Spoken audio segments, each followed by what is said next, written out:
మన ప్రభు అయిన యేసుక్రీస్తు నామంలో మీ అందరికీ కూడా హృదయకాల శుభములు తెలియజేస్తూ ఉంటాను.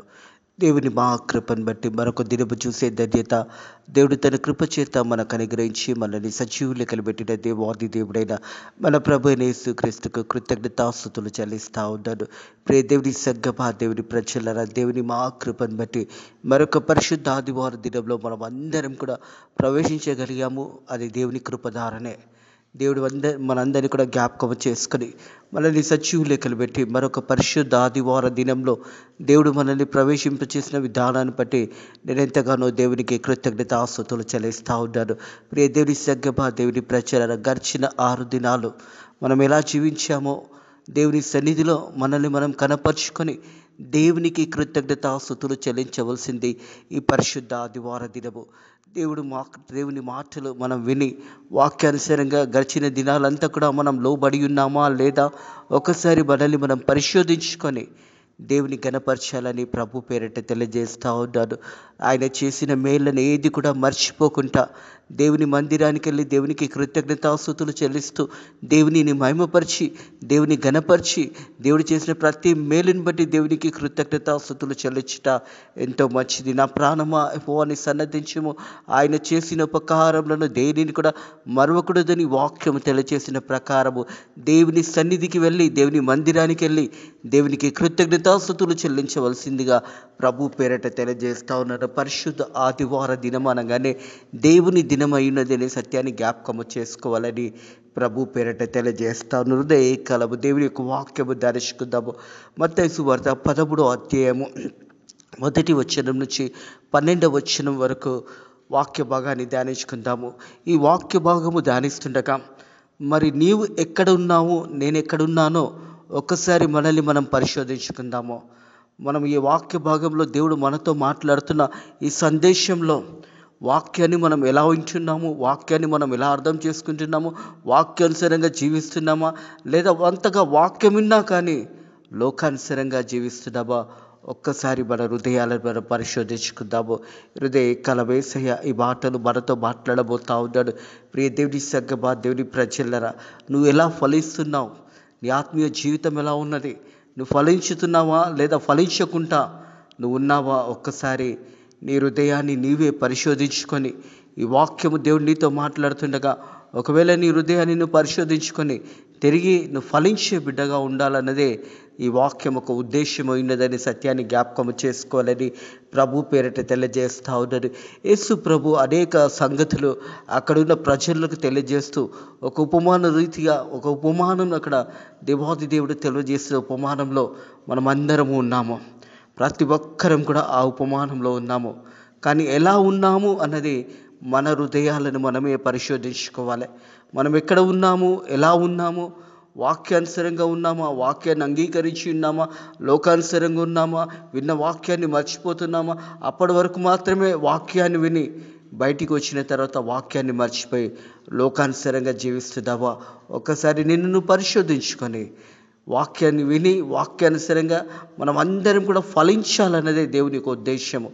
100 60 30 మనం ఫలించి అభివృద్ధి చెంది అనేకులను దేవుని మార్గంలో నడిపించడమే ఈ వాక్యం ఒక ఉద్దేశమైనదనే సత్యాన్ని జ్ఞాపకం చేసుకోవాలని ప్రభు పేరిట తెలియజేస్తూ ఉన్నాను. మత్తయి సువార్త 13వ అధ్యాయం 1వ వచనం నుంచి, ఆ దినమందు యేసు ఇంటి నుంచి వెళ్ళి సముద్ర తీరంలో కూర్చుండగా జనములు తన ఎద్దకు కూడి వచ్చినందున ఆయన దోణి ఎక్కి కూర్చుండెను. ఆ జనులందరూ దారిన నిలిచిండగా యేసు ప్రభు తన గృహం నుంచి ఇంటి నుంచి బయటికి వెళ్ళిన సమయంలో మరి ప్రజలందరూ కూడా యేసుని వెంబడిస్తూ ఉన్నారు. ప్రియ దేవుని సంగమా, దేవుని ప్రజలరా, మరి వారందరినీ కూడా చూసి బహుజనము తన ఎద్దకు కూడి వచ్చినందుకు ఆయన దోణి ఎక్కి కూర్చుండి ఆ జనులందరూ దారిన నిలిచిండిరి. ప్రజలందరూ కూడా అక్కడ నిలిచిన్నప్పుడు యేసు ప్రభు ఒక ప్రాముఖ్యమైన వాక్యమును సందేశంను అక్కడున్న ప్రజలతో మాట్లాడి ఉన్నాడు. ప్రియ దేవుని సంగమా, దేవుని ప్రజలరా, ఆ సమయంలో ప్రజలందరూ కూడా నిలిచి ఉన్నారు అనే మాట ఇక్కడ జ్ఞాపకం చేయబడతా ఉంది. వారందరూ కూడా మరి నిలిచి ఉండగా మరి యేసు ప్రభు ఆ జనులందరూ కూడా మాట్లాడుతున్న ఈ యొక్క సన్నివేశము, ఈ హృదయ కలము, ఈ వాక్యము నీతో నాతో కూడా మాట్లాడుతుంది అనే సత్యాన్ని జ్ఞాపకం చేసుకోవాలి. 3వ వచనము, ఆయన వారిని చూచి చాలా సంగతులు ఉపమాన రీతిగా చెప్పాను. ఎట్లనగా, ఇదిగో విత్తువాడు విత్తుటకు బయలు వెళ్ళాను. విత్తనముల గురించి ఇక్కడ యేసయ్య మాట్లాడుతూ ఉన్నాడు. ప్రియ దేవుని సంగమా, దేవుని ప్రజలారా, రైతు ఒక విత్తనాలు పట్టుకొని మరి పొలానికి వెళ్ళి ఆ పొలంను మొదటగా పొలాన్ని సిద్ధం చేసి ఆ విత్తనాలు చల్లుతూ ఉంటాడు. ఇక్కడ కూడా దేవుడు ఈ ఉపమాన రీతిగా వీరితో చెప్తున్న ఈ మాటలను మనం జాగ్రత్తగా గమనించినట్టయితే మరి ఆయన వారిని చూచి చాలా సంగతులు ఉపమాన రీతికి వారు చెప్పారు. ఎట్లనగా, ఇదిగో విత్తువాడు విత్తుటకు బయలు వెళ్ళను. వాడు విత్తుచుండగా కొన్ని విత్తనంలో త్రోవ పక్కన పడిన పక్షులు వచ్చి వాటిని మింగివేసెను. కొన్ని చాలా మన్ను లేని రాతి నేల మీద పడెను. అక్కడ మన్ను లోతుగా ఉండనందున అవి వెంటనే మొలచిను, కానీ సూర్యుడు ఉదయించినప్పుడు అవి మాడి వేర్లు లేనందున ఎండిపోయినను. కొన్ని ముండ్ల పొదలు పడ్డాయి. ఆ ముండ్ల పొదలు ఎదిగిన వాటిని అణచివేసెను. కొన్ని మంచి నేల మీద పడెను. ఒకటి 100 అంతలుగా, ఒకటి 60 అంతలుగా, ఒకటి 30 అంతలుగా ఫలించెను. చెవులు గలవాడు వినుగాక అని చెప్పాను. చెవులు గలవారు వినుగాక. ప్రియ దేవుని సంగమా, దేవుని ప్రజలారా, ఈ వాక్య భాగంలో చూసినట్టయితే విత్తువాడు ఎవరనగా సేవకులు దేవుని వాక్యమనే విత్తనం విత్తుతూ ఉంటారు. ఈ పరిశుద్ధ ఆదివారము మరి భారతదేశం అంతా కూడా, ప్రపంచమంతా కూడా మరి సంఘాలలో ఆరాధన జరుగుతూ ఉంటుంది. సేవకులు దేవుని యొక్క వాక్యాన్ని విత్తుతూ ఉంటారు. ఇక్కడ దేవుడు కూడా ఈ విత్తనంతో ఈ యొక్క విత్తువాని గురించి మరి బోధిస్తూ ఉంటాడు. వాక్యం అనే విత్తనం విత్తబడుతున్నప్పుడు వాక్యాన్ని ఎలా ఇచ్చినామో మనల్ని మనం పరిశోధించుకోవాలి. మొదటిగా చూసినట్టయితే వాడు విత్తుచుండగా కొన్ని విత్తనంలో త్రోవ పక్కన పడేను. మరి కొన్ని విత్తనాలు ఎక్కడ పడినాయి అంటే త్రోవ పక్కన పడినప్పుడు పక్షులు వచ్చి వాటిని మింగివేసినాయి అనే మాట జ్ఞాపకం చేయబడుతుంది. అంటే వాక్యము ప్రకటించబడుతున్నప్పుడు, సంఘంలో దేవుని యొక్క సేవకులు వాక్యాన్ని అందిస్తున్నప్పుడు వారు వాక్యాన్ని విని మర్చిపోయేవారుగా ఉంటారు. ఆ వాక్యము అనేది వారు హృదయానుసరంగా, ఆ వాక్యానుసరంగా వారు జీవించారు. కానీ అప్పటి వరకే ఆ వాక్యము విన్నప్పుడే చాలా బాగున్నది వాక్యము, సేవకుడు నాతోనే మాట్లాడాడు, లేదా సేవకుడు నా ఒక జీవితం గురించి మాట్లాడాడు, ఎంతో గొప్పగా ఈరోజు సేవకుడు వాక్యం మాట్లాడిందని అప్పటి వరకే మాట్లాడుకుంటారు. ఆ తర్వాత బయటికి వచ్చే లోపల ఆ వాక్యం అనేది వారిలో నిలిచి ఉండదు. ప్రజలు మరి దేవుని వాక్యం అనే విత్తనం విత్తబడుతున్నప్పుడు ఆ వాక్యము ఆ త్రోవ పక్కన పడినప్పుడు ఆ పక్షులు వచ్చి అవిటిని మింగివేసిందంటే నువ్వు బయటికి వచ్చే వరకు సాతానుడు నీలో నుంచి ఆ వాక్యాన్ని తీసేస్తున్నాడు. నువ్వు సంఘానికి వస్తున్నావు, వాక్యం వింటున్నావు, ఆ వాక్యం విన్నంతసేపే, నువ్వు దేవుని మందిరంలో ఉన్నంతసేపే ఎంతో గొప్పగా వాక్యము నాతో మాట్లాడిందని నువ్వు అనుకుంటున్నావు. తిరిగి నువ్వు సంఘము నుంచి బయట అడుగు పెడుతుండగా ఆ వాక్యం నీ నుంచి సాతానుడు దొంగలిస్తూ ఉన్నాడు. రెండోదిగా చూసినట్టయితే కొన్ని చాలా మన్ను లేని రాతి నేల మీద పడను. అక్కడ మన్ను లోతుగా ఉండనందున అవి వెంటనే మొలిచినాయి, కానీ సూర్యుడు ఉదయించినప్పుడు అవి మాడి వేర్లు లేనందున ఎండిపోయినాయి. దేవుని సంగమా, దేవుని ప్రజలారా, కొంతమంది దేవుని వాక్యాన్ని వింటారు, చాలా సంతోషిస్తారు. వాక్యము నిజంగా సేవకుడు బహు గొప్పగా ఈరోజు సువార్తలో ఆ వాక్యము ద్వారా నాతో మాట్లాడాడు, దేవుడే నాతో మాట్లాడాడు వాక్యానుసారంగా అని చాలామంది సంతోషిస్తారు. మొదటి వారేమో సంఘం నుంచి బయటికి వెళ్ళగానే సాతానుడు వచ్చి ఆ వాక్యాన్ని దొంగలిస్తాడు. రెండో వారు చూసినట్టయితే వాక్యం విని బహుగా సంతోషిస్తారు. అబ్బా, గొప్ప వాక్యం ఈరోజు నేను విన్నాను, దేవుడు నాతో మాట్లాడాడు, వాక్యానుసారంగా సేవకుని ద్వారా దేవుడు వాక్యం ద్వారా నాతో మాట్లాడాడని చాలా సంతోషంగా ఉంటుంది. ఆ సంతోషం ఎక్కువసేపు నిలవదు. వారి ఇంటికి వెళ్ళేలోపు ఆ వాక్యాన్ని తిరిగి మర్చిపోతూ ఉంటారు. వాక్యం విన్నారు, సంతోషించారు, కానీ వాక్యాన్ని అత్తుకోనలేక వాక్యానుసరంగా జీవించలేక ఎంతోమంది వాక్యం నుంచి వాక్యాన్ని విని సంఘం నుంచి బయలుదేరి ఇంటి దగ్గరకు వచ్చి సంతోషముతో వెళ్తారు, కానీ ఆ సంతోషం ఎక్కువసేపు నిలవదు. కారణం ఏంటంటే వారిలో ఆ వాక్యం ఉండదు. దేవుని సంఘమా, దేవుని ప్రజలరా, విత్తువాడు వాక్యాన్ని విత్తుతున్నాడు. మొదటి విత్తనం పడినప్పుడు, త్రోవ పక్కన పడినప్పుడు పక్షులు వచ్చి ఆ విత్తనాలు మిగివేశాయి. సాతానుడు వచ్చి ఆ వాక్యాన్ని మీ నుంచి తీసివేశాడు. రెండోది, నువ్వు బహుగా సంతోషించావు, వాక్యమైన దేవుడు నాతో మాట్లాడాడని సంతోషంతోనే నువ్వు ఇంటికి వెళ్ళావు.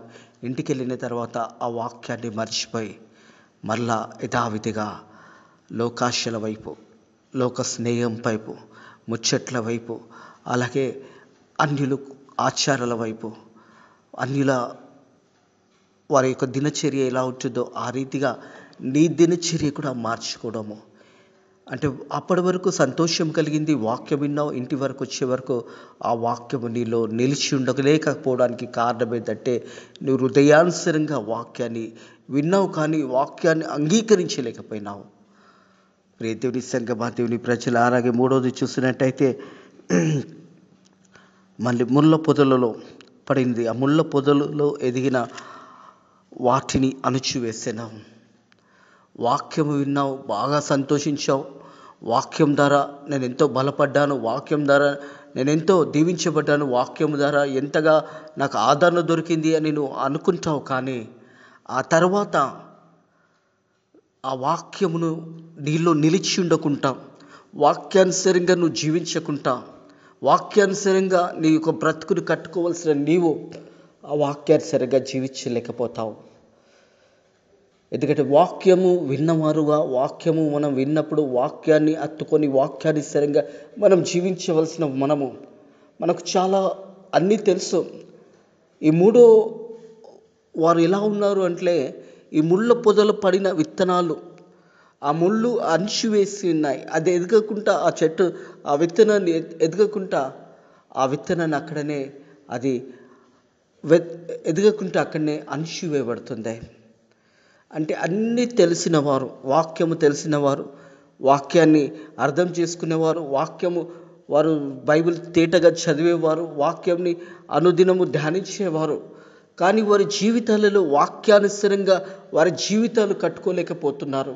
వాక్యాన్ని వింటున్నారు, కానీ వాక్యం అంతా తెలుసు, అన్నీ తెలుసు, బైబిల్లో వాక్యం తెలుసు, దేవుడు పరలోకమని తెలుసు, నరకమని తెలుసు, కానీ వారి జీవితాలను వాక్యానికి అంగీకరించి వాక్యానుసరంగా జీవించలేకపోతా ఉన్నారు.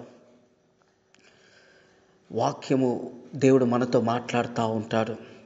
ఆ వాక్యాన్ని వింటారు, వాక్యము తెలుసు, అన్నీ తెలిసిన వారే మరలా ఎక్కడికి వెళ్ళిపోతారంటే మూఢనమ్మకాల వైపు వెళ్ళిపోతూ ఉంటారు.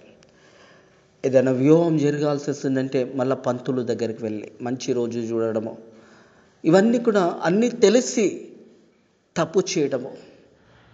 అన్నిటినీ అంగీకరించి వాక్యానుసరంగా జీవించవలసిన వారు, వాక్యాన్ని విని వాక్యం ఎంతగానో తెలిసిన వారు కూడా అణిచివేయబడతా ఉంటారు. కారణం ఏంటంటే వారు వాక్యానుసరంగా జీవించలేకపోవడానికి కారణము, వాక్యానుసరంగా వారు కట్టుకోలేకపోవడము, వాక్యానుసరంగా చివరి వరకు జీవించలేకపోవడానికి కారణం ఏంటంటే అణిచివేయబడుతూ ఉన్నారు. అలాగే నాలుగో వారిని చూస్తే వాక్యాన్ని విని వాక్యానుసరంగా వారి జీవితాలు కట్టుకొని వాక్యానుసరంగా వారు ముందుకు సాగిపోతూ ఉంటారు. వారు ఎలా ఫలిస్తారని చూసినట్టయితే కొన్ని మంచి నేలలో పడి ఒకటి 100 అంతలుగా, ఒకటి 60 అంతలుగా, ఒకటి 30 అంతలుగా ఫలించెను. చెవులు గలవారు వినురుగాక అని చెప్పాను. మనందరికీ చెవులున్నాయి, అందరం వాక్యం వింటున్నాము. మరి నాలుగో విత్తనంలో గురించి మాట్లాడితే వారు మంచి నేల మీద పడిన విత్తనాలు 100 అంతలుగా, 60 అంతలుగా, 30 అంతలుగా ఫలిస్తారు. అంటే వాక్యాన్ని విని వాక్యానుసరంగా వారి జీవితాలు కట్టుకొని వాక్యానుసరంగా జీవిస్తూ దేవునికి లోబడి దేవుని చిత్తానుసరంగా దేవుని ఆజ్ఞల ప్రకారము వారు జీవించే వారు ఫలిస్తారు. 100 అంతలుగాను, 60 అంతలుగాను, 30 అంతలుగాను చెవుల గలవారు వినుగాక. దేవుని సంఘమా, దేవుని ప్రజలారా, ఈ మాటలు యేసు ప్రభు అక్కడ మాట్లాడినప్పుడు శిష్యులు వచ్చి అడిగారు, అయ్యా మరి మాటలకు అర్థమైంది, మీకు మాత్రము పరలోక రాజ్యము ఇవ్వబడిందే, పరలోక రాజ్యం ఇవ్వబడని వారి గురించి నేను మాట్లాడానని యేసు ప్రభు చెప్తా ఉంటాడు. ఈరోజు ఈ మాటలు వింటున్న ప్రియ సహోదరుడా, ప్రియ సహోదరే, మొదటగా పక్షులు వచ్చి ఆ విత్తనాలు తినేశాయి. సాతానుడు వచ్చి వాక్యాన్ని దొంగలిచ్చాడు. రెండోది, విన్నావు, సంతోషించావు, మందిరం నుంచి బయటికి వెళ్ళిన తర్వాత ఆ వాక్యాన్ని మర్చిపోయినావు. మూడోది, అన్నీ తెలిసి, వాక్యం తెలుసు, వాక్యం ద్వారా అన్నీ తెలిసినా కానీ అణుచివేయబడ్డావు. నాలుగోది, 100 60 30 ఫలించబడ్డాది. మనం ఎలా ఫలిస్తున్నామో మనల్ని మనం పరిశోధించుకుందాము. చెవుల వారు వినుగాక అని వాక్యము తెలియజేస్తూ ఉన్నది. ఆ తర్వాత శిష్యులు వచ్చి, నీ ఉపమాన రీతిగా ఎందుకు ఈ మాటలు మాట్లాడితివి అని ఆయన అడగగా ఆయన వారితో ఇట్లా, పరలోక రాజ్యము ఎరుగుటకు మీకు అనుగ్రహించబడినది కానీ వారికి అనుగ్రహించబడలేదు. పరలోక రాజ్యము శిష్యులకు అనుగ్రహించబడింది, ప్రజలకు కూడా అనుగ్రహించబడలేదు. కాబట్టి ఆ ప్రజలను ఉద్దేశించి దేవాది దేవుడైన మన ప్రభు యేసుక్రీస్తు ఈ యొక్క సమయంలో ఉపమాన రీతిగా ప్రజలకు తెలియజేసి ఉన్నాడు. ప్రియ దేవుని సంగమా, దేవుని ప్రజల ఏ ఒక్కరూ నశించడము దేవుని చిత్తము కాదు. ప్రతి ఒక్కరూ రక్షణ పొందుకోవాలి, ప్రతి ఒక్కరూ పరలోకం చేరబడాలన్నదే దేవుని చిత్తమైనదనే సత్యాన్ని జ్ఞాపకము చేసుకోవాలని ప్రభు పేరట తెలియజేస్తా ఉన్నారు. పరలోక రాజ్యము ఎరుగుటకు మీకు అనుగ్రహించబడినది కానీ వారికి అనుగ్రహించబడలేదు. కలిగిన వానికి ఇవ్వబడెను, వానికి సమృద్ధిగా కలిగిన వానికి ఇవ్వబడింది. అంటే 100 ఫలించేవారు, 60 ఫలించేవారు, 30 ఫలించేవారు. వారికి ఇవ్వబడినది ఇంకా అధికంగా ఇవ్వబడినదే. అంటే వారికి దేవుని వాక్యం తెలిసి వాక్యానుసారంగా వారు కట్టుకొని వాక్యానుసారంగా జీవించి దేవుని ఆజ్ఞలకు లోబడి దేవుని చిత్తానికి లోబడి సర్వలోకానికి వెళ్ళి సర్వ సృష్టికి స్వార్థ ప్రకటన ఇవన్నీ చేసేవారు ఫలిస్తారు. వారికి ఇంకా ఎక్కువగా ఇవ్వబడిందే. ఒకవేళ వాక్యాన్ని అంగీకరించుకుంటూ పోయినట్టయితే వారి దగ్గర ఉన్నది కూడా తీసివేయబడుతుందని మాట ఇక్కడ జ్ఞాపకం చేస్తా ఉన్నాడు. కలిగిన వానికి ఇవ్వబడును, వానికి సమృద్ధిగా లేని వానికి కలిగినదయ్యో వాని ఎద్ద నుంచి తీసివేయబడును. మరియు వారు చూచుచుండి చూడరు. వాక్యాన్ని వింటారు, వాక్యాన్ని అర్థం చేసుకుంటారు, కానీ వాక్యంలో వారు నిలిచి ఉండరు. దేవుని ప్రజలారా, దేవుని సంగమా, ఈ పరిశుద్ధ ఆదివారం దినము నువ్వు వాక్యాన్ని ఎలా ఇట్టున్నావో ఒక్కసారి నిన్ను పరిశోధించుకో. సమయానికి మందిరానికి వెళ్ళగలుగుతున్నావా? సేవకుడు వాక్యం అందించే సమయంలో నువ్వు మందిరంలో ఉంటున్నావా? లేదా చివరికి వెళ్ళి ఆశీర్వాదాలు తీసుకొని వచ్చేస్తున్నావా? ఒక్కసారి ఆలోచించండి. వాక్యాన్ని విని, వాక్యాన్ని అంగీకరించి, వాక్యానుసారంగా జీవించడమే దేవుని యొక్క బిడ్డలుగా ఉన్న మనము వాక్యాన్ని విని, వాక్యాన్ని అంగీకరించి, వాక్యానుసారంగా జీవించడమే నిజమైన దేవుని బిడ్డలుగా ఉండాలి అని మనము అనుకుంటే వాక్యాన్ని అంగీకరించి వాక్యానుసారంగా జీవించాలని ప్రభు పేరట తెలియజేస్తూ ఉంటాడు. 100 60 30 ఫలించాలి. మనమందరం కూడా ఫలించాలి. చెవులు గలవారు వినుగాక. వాక్యాన్ని మనం వింటున్నామో వాక్యాన్ని అంగీకరించి వాక్యానుసారంగా మనం ఫలించాలి, అభివృద్ధి చెందాలి. 100 మనం దీవించబడాలి, 60 దీవించబడాలి, 30 దీవించబడాలి.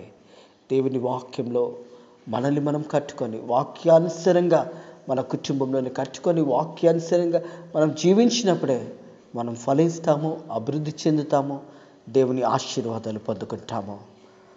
దేవుని సంగమా, దేవుని ప్రజలరా, ఈ 4 విత్తనాలలో మొదటి విత్తనము పక్షులు వచ్చి తినేసాయి. రెండోది, రాతి నేల మీద పడినప్పుడు సూర్యుడు ఉదయించినప్పుడు అవి మాడిపోయి ఏర్లు లేనందున ఎండిపోయినాయి. మూడోది, ముళ్ళ పొదలో పడ్డాయి. ఆ ముళ్ళు ఆ విత్తనాన్ని ఎదగకుండా అణిచివేశాయి. 4వ విత్తనము 100 60 30 ఫలించింది. నువ్వు ఏ విత్తనంలో ఉన్నావో ఒక్కసారి నిన్ను పరిశోధించుకో. నువ్వు ఫలించాలనేదే దేవునికి ఉద్దేశము. నీవు నీ కుటుంబం ఫలించడము దేవునికి ఉద్దేశమై ఉన్నదే.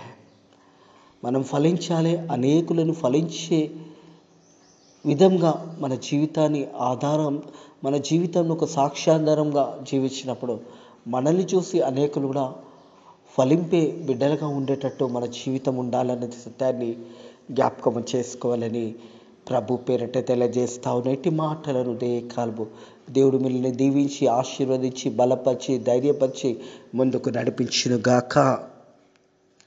మీ ఆత్మీయ జీవితాలలో కూడా మీరు ఫలించి 100 60 30 ఫలించి దేవుని చిత్తాన్ని మీరు నెరవేరుస్తూ అనేకులను దేవుని మార్గంలో మీరు నడిపించును గాక. అట్టి కృప దేవుడు మీకును మీ కుటుంబంలోకును మీ పిల్లలకును దేవుడు అనుగ్రహించును గాక. ప్రార్థన చేసుకుందాము. మరి దేవుని మందిరానికి వెళ్తున్న మనం అందరం కూడా ఈ పరిశుద్ధ ఆదివార దినంలో వాక్యాన్ని విని వాక్యానుసారంగా నిన్ను నీ కుటుంబంని కట్టుకొని మరి 100 60 30 ఫలించి దేవుని యొక్క గొప్ప ఆశీర్వాదాలు మీకు మీ కుటుంబంలోకి దేవుడు దయచేయను గాక. ఆమెన్. ప్రార్థన చేసుకుందాము. Thank you Lord, thank you Jesus, thank you Holy Spirit. పరిశుద్ధుడ దేవాని కొద్దనములు స్తోత్రము తండ్రి. ఉదయకాలం నీ వాక్యము ద్వారా మరి ఫలింపుల గురించి నాయన మాతో మాట్లాడి, విత్తనాల గురించి మాతో మాట్లాడి తండ్రి మా జీవితాలను ఒకసారి మాకు గుర్తు చేసిన దేవానికి వందనములు స్తోత్రములు తండ్రి. వాక్యాన్ని విని వాక్యానుసారంగా మేము జీవించి 100 60 30 ఫలించి తండ్రి ప్రభా నీకు లోబడి నీ చిత్తంలో తండ్రి మేమందరం కూడా నీ చిత్తానికి లోబడి జీవించడానికి నీ కృప ద్వారా సాయం చేయండి. మేమందరం కూడా ఫలించడానికి నీ కృప ద్వారా సాయం చేయమని ఈరోజు నీ వాక్యం అందిస్తున్న ప్రతి సేవకుని సేవకురాలను దీవించండి. భారతదేశంలోని మందిరాలన్నింటినీ కూడా దీవించి ఆశీర్వదించి ఈరోజు జరుగుతున్న పరిశుద్ధ ఆదివారం ఆరాధన అంతట్లో కూడా మీరే మహిమ ఘనత తెచ్చుకోమని నజరుడైన యేసుక్రీస్తు నామములో ఈ ప్రార్థనని వేడుకుంటున్నాము తండ్రి. ఆమెన్. మన రక్షకుడైన మన ప్రభువైన యేసుక్రీస్తు యొక్క కృపా సమాధానము మంచి నేల మీద పడే 100 60 30 ఫలించే ప్రతి బిడ్డను దేవుడు సమృద్ధిగా దీవించి ఆశీర్వదించి మీ కుటుంబంలో ఎప్పుడు ఎల్లప్పుడూ సదాకాలము దేవుడు దీవించి ఆశీర్వదించును గాక. ఆమెన్.